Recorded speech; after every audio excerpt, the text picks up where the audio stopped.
कृष्ण कन्हैया लाल की जय। राधे रानी की जय।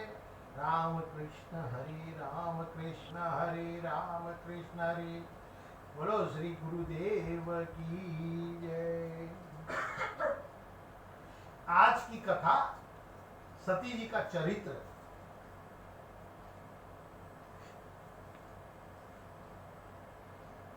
सती जी के पिताजी दक्ष प्रजापति थे। उन्होंने अपनी पत्नी असिकनी के साथ कई पुत्रों को उत्पन्न किया और जीवन यापन करने के लिए बढ़ाने के लिए परिवार बढ़ाने के लिए उन्हें भेजा। लेकिन नारद जी रास्ते में मिल गए।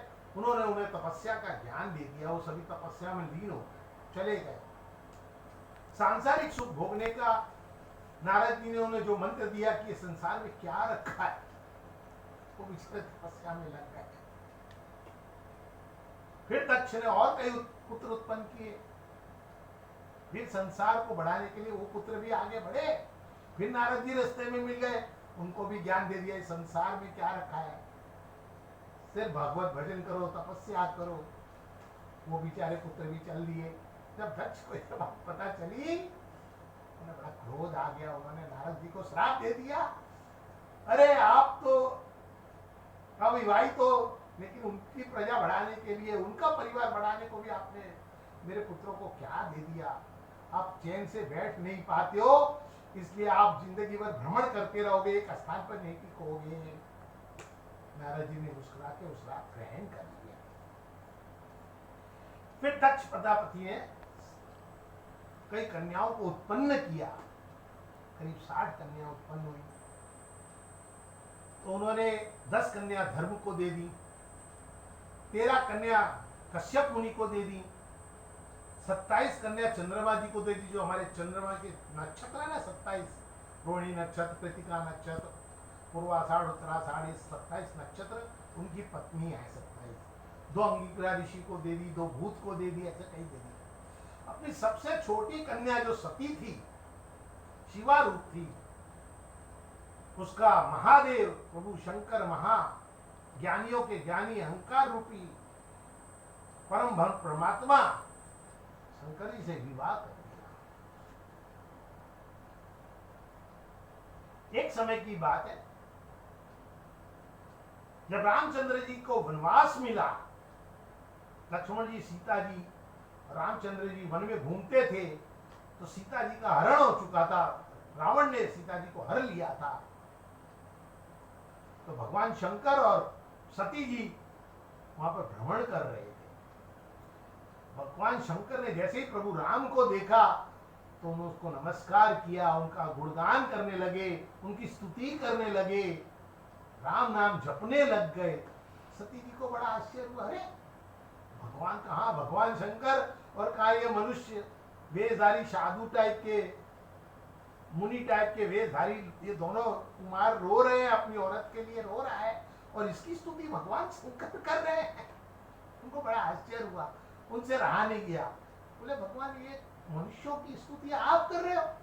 अरे बोले ये मनुष्य नहीं है, ये मेरे परम आराध्य भगवान राम है, विष्णु अवतार है। मैं इनकी दिन भर निरंतर जप करता रहता हूँ, निरंतर पूजा करता रहता हूँ। तुम इनको साधारण मनुष्य मत समझना। अरे बोले ये तो नारी के वियोग में रो रहे हैं, ये कहां से भगवान हो सकते हैं? अच्छा, बोले तुम इनके लीला को नहीं समझ सकती। ये तो इन्होंने मनुष्य अवतार लेके बड़ी बड़ी लीलाएं कर रहे हैं। इनका दिन रात तुम भी जाप करो। ये तो मेरे परम प्रिय प्राण है राम, तो मेरे। लेकिन कहाँ समझ में आता है, सती जी के समझ में नहीं आया। बहुत समझाया, शंकर जी ने बड़ा उपदेश दिया, लेकिन सती जी कहाँ समझने वाली थी। क्योंकि होई सो जो राम रचि राखा, और को कई तर्क बड़ा वही साखा। अस कई लगे जपन हरि नामा, गई सती जहाँ प्रभु सुख दामा। बहुत समझाने लगे कि जो राम ने रच रखा है वही होने वाला है। ऐसा करके शिव जी तो भगवान का नाम जपने लग गए, लेकिन सती जी से रहा नहीं गया। वो चली राम जी की परीक्षा लेने। जो रामचंद्र जी के पास पहुंची तो उन्होंने सोचा क्या परीक्षा लो, कैसे पता चले कि ये भगवान के आराध्य हैं। तो उन्होंने सीता जी का रूप धारण कर लिया और भगवान राम के सामने पहुंच गई। भगवान तो रामचंद्र जी हैं। जोरि पानी प्रभु कीन प्रणामो, पिता समेत लीन निज नामो। कहो बहोरी कहा वृष केतु, विपिन अकेलु फिरौ के हेतु। प्रभु राम जी ने सती जी को प्रणाम किया और अपने पिता का नाम बताया और फिर कहने लगे प्रभु शंकर जी कहाँ हैं? हे माता, वो शंकर जी कहाँ हैं? आप अकेले ही वन में विचरण कर रही हो। अरे वो समझ गई सती जी कि ये कोई भगवान विष्णु ही है, आराध्य है शंकर जी के। उनको बड़ा दुख होने लगा कि मैं शंकर का कहा न माना, निज अज्ञान राम पर आना। जाय उतरौ अब देव कहा, और उपजा अति दारुण दाह। कि मैंने शंकर जी का कहा नहीं माना, मैंने अज्ञानवश राम जी पर आरोप कर दिया है। अब मैं शिव जी को क्या उत्तर दूंगी? बड़ा उनको दुख हो रहा है, सती जी को बड़ा दुख हो रहा है। फिर उन्होंने देखा कि राम, सीता जी और लक्ष्मण जी चल रहे हैं। फिर उन्होंने देखा कितने ही विष्णु, ब्रह्मा, लक्ष्मी सब चल रहे हैं। उन्होंने सती जी को बड़े बड़े बड़े दर्शन कराए भगवान राम ने, अलग अलग प्रकार के। सती जी को बड़ा दुख हो गया कि ये मेरे से अनर्थ हो गया। तो शंकर जी के पास आई। शंकर जी ने पूछा, ले ली परीक्षा मेरे भगवान की? अब सती जी क्या उत्तर दे? झूठ बोलेंगे, नहीं नहीं मैंने तो खाली ऐसे ही पूछा, ऐसे ही पूछा। लेकिन शंकर जी ने ध्यान लगा के समझ गए कि इन्होंने सती का रूप धारण किया है। उन्होंने सोचा कि ये तो क्या किया सती जी ने। तो उन्होंने मन ही मन सोचा कि ये क्या हो गया इनसे, कि स्मरण करने लगे। अब वो सोचने लगे क्या करूं। तो उन्होंने सती जी का मन ही मन त्याग कर दिया। उन्होंने उनको मन से पत्नी रूप में त्याग दिया, क्योंकि सती जी ने मेरी माता का रूप धारण कर लिया। सीता तो मेरी माँ है, और जब मेरी पत्नी ने अपनी मेरी माँ का रूप धारण कर लिया, तो अब ये मेरी स्त्री नहीं रह गई।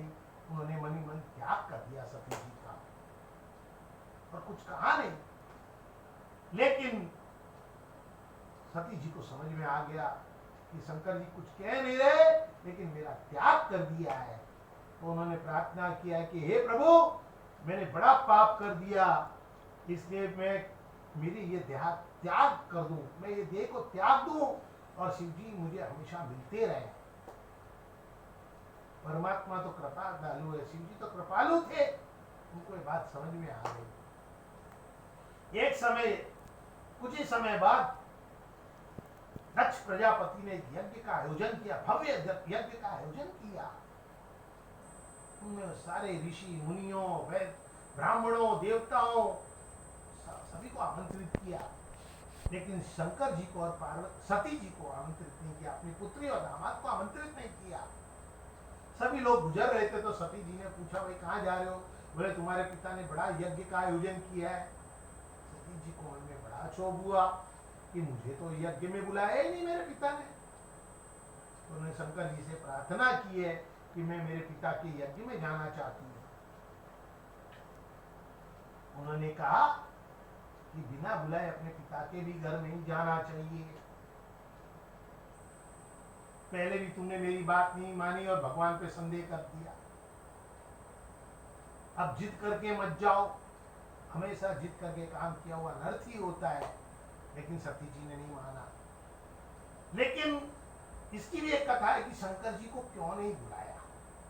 तो एक बार प्रयाग में सभी मुनि यज्ञ कर रहे थे बड़ा, उसमें सभी देवता, बड़े बड़े ऋषि मुनि देवता पधारे। शंकर जी भी वहां पधारे, उनका भी बड़ा सम्मान हुआ।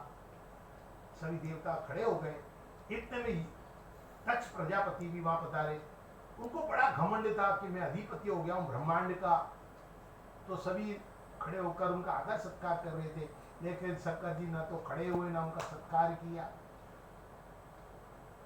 दक्ष को बड़ा क्रोध आ गया। अरे मूर्ख, तू तो भूत प्रेतों पिशाचों से लिपटा रहता है, तू अज्ञानी है, मूढ़ अज्ञानी, तू खड़े होकर मुझे सत्कार भी नहीं किया।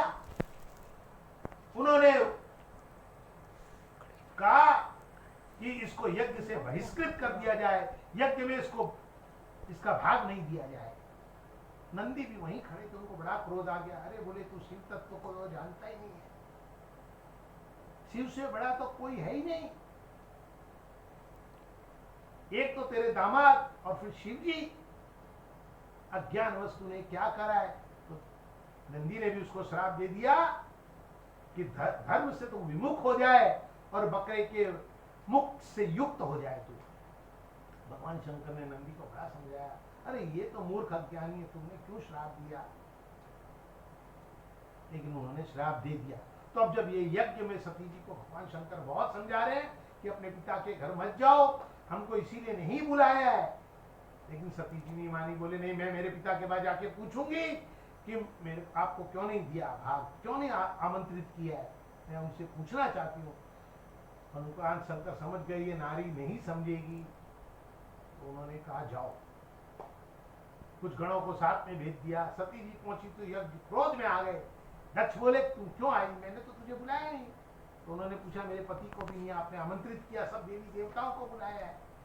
तो उन्होंने बहुत बुरा भुला कहा, क्रोधवश कई दुर्वचन कह डाले। सती जी को बड़ा क्रोध आ गया और उनसे अपने पति की बुराई सहन नहीं हुई कि जो पत्नी अपने पति की बुराई अपने पिता से सहन कर ले, तो उन्होंने सोचा इससे अच्छा तो मर जाना अच्छा है, और उन्होंने क्रोध अग्नि में आकर यज्ञ हवन कुंड में ही अपने प्राण त्याग दिए। गणों को बड़ा दुख हुआ, वो लड़ने लगे, लेकिन दक्ष की शक्ति के आगे वो नहीं सकते थे, तो वो शंकर जी के पास चले गए और सारा वृत्तांत सुनाया। शंकर जी को बड़ा क्रोध आया। उन्होंने अपनी जटा से एक जटा निकाली सर में से और पत्थर पर दे मारी। पत्थर पे दे मारने से उस जटा से के दो टुकड़े हो गए, एक में से वीरभद्र निकला और एक में से महाकाली निकली। वीरभद्र लंबा चौड़ा पुरुष निकला। उसने भगवान से आज्ञा लेकर यज्ञ में गया। भगवान ने कहा उसका यज्ञ ध्वंस कर दो। वीरभद्र कई गणों के साथ पहुंच गए और उन्होंने दक्ष का यज्ञ ध्वंस कर दिया और उसका सर काटकर यज्ञ में डाल दिया। अब तो सभी देवताओं में हाहाकार मच गया। ये समझ गए ये शिव जी का रूप है, तो सभी शिव जी के पास प्रार्थना करने आए, हे भगवान आपने क्या कर दिया, बहुत प्रसन्न किया है शिव जी को, चलिए आप यज्ञ को ठीक करिए और दक्ष को फिर से पैदा करिए, इसको जीवन दान दीजिए भगवान। भगवान आए यज्ञ में। उन्होंने वीरभद्र से कहा, लाओ दक्ष का सर लाओ, मैं जोड़ देता हूं। वीरभद्र बोले, प्रभु मैंने तो इसका हवन कुंड में सर डाल दिया है। तो भगवान ने एक बकरे का सर मंगाया है और उसके सर को जोड़ दिया है। जोड़ते ही दक्ष भगवान की स्तुति करने लगा, प्रार्थना करने लगा, निवेदन करने लगा। आंसुओं की धारा बह रही थी उसकी। ये मैंने क्या कर दिया, मैंने मेरी बेटी को भी खो दिया, आज मेरा यज्ञ भी ध्वंस हो गया, आज मेरे बकरे का मुंह लग गया, मैंने शिव की महिमा को समझा ही नहीं है। भगवान शिव जी अग्नि में से सती जी के शरीर को लेकर चले गए। बड़े दुख में है भगवान शिव। सती सती पुकार रहे हैं, तो जहां जहां सती जी का शरीर के अंग गिरे हैं वहां शक्ति सिद्ध पीठें बन गई, कई शक्ति सिद्ध पीठें बन गई। फिर सती जी ने हिमालय, महाराज हिमालय के यहाँ, और मैना जी उनकी मां बनी है और पार्वती के रूप में दूसरा जन्म लिया है। और फिर भगवान शिव से मिलन हुआ। उसकी बड़ी अद्भुत लीला कथा है जो हम बाद में करेंगे।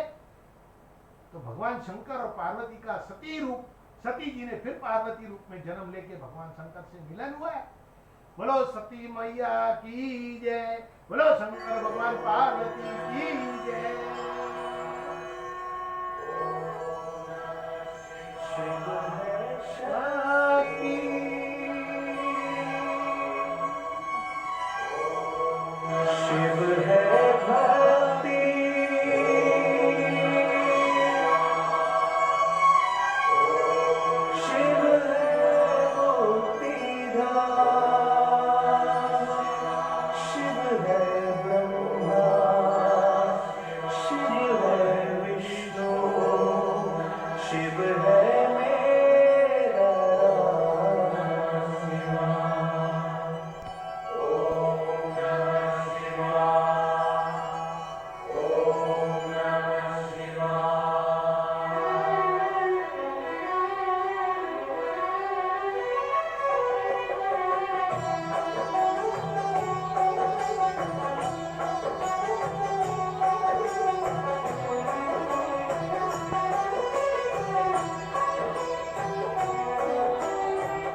आए, आए न ऐसी शाम, ऐसी सुबह न आए, आए न ऐसी शाम, जिस दिन जुबां पे मेरी, जिस दिन जुबां पे मेरी आए नशर का नाम, ऐसी सुबह न आए, आए न ऐसी शाम, जिस दिन जुबां पे मेरी